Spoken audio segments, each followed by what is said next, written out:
Hello guys, আসসালামু আলাইকুম। আজকে আমি আপনার ভাইয়ের জন্য পাস্তা রান্না করতেছি। তো ভাবলাম আপনাদের সাথে একটু শেয়ার করি।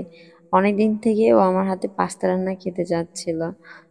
তো কালকে বাজার থেকে 1 কেজি পাস্তা এনেছে এবং পাস্তার মশলা এনেছে। ভাবলাম আজকে ওর জন্য পাস্তা রান্না করি, কারণ আমি আজকে অনেক বেশি হ্যাপি। গাইজ, আজকে তো হচ্ছে গিয়ে সকালের দিকে 11টা 10টা 11টার দিকে খুব বৃষ্টি হয়েছে আমাদের এখানে। তো বৃষ্টি, ঝড় হয়েছে, বজ্রপাতও হয়েছে। তো বৃষ্টি আবার ঝড় বজ্রপাত আমার অনেক বেশি ভয় লাগে। ওই সময় বাসাতে আমি একাই ছিলাম, আর রাফসান ছিল আমার সাথে। আমি অনেক ভয় পাচ্ছিলাম। তো এই জন্য তখন আমি আপনার ভাইয়াকে ফোন দিছিলাম।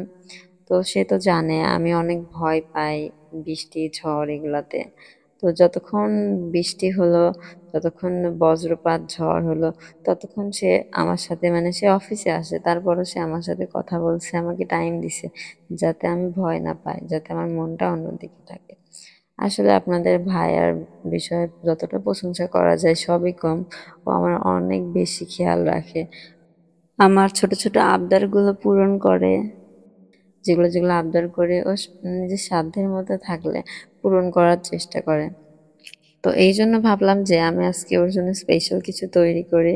ও আমার হাতের মোটামুটি পাস্তা রান্নাটা খুব বেশি পছন্দ করে। দুপুরে লাঞ্চ করতে আসবে, তো ভাবলাম ওই সময়টার জন্য ওর জন্য আমি পাস্তা রেডি করে রাখি।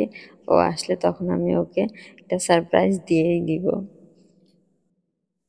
সো আজকের ভিডিওটা এই পর্যন্তই। এরপরে নেক্সট ব্লগের জন্য অপেক্ষা করুন, যে এই পাস্তা খেয়ে আমার হাজবেন্ড কি রিভিউ দেয়, তার কেমন লাগে। নেক্সট ভিডিওতে অবশ্যই আপনাদের সাথে শেয়ার করব। ততক্ষণের জন্য ভালো থাকবেন, আমার পেজটা ফলো দিয়ে পাশে থাকবেন। Tata, bye bye.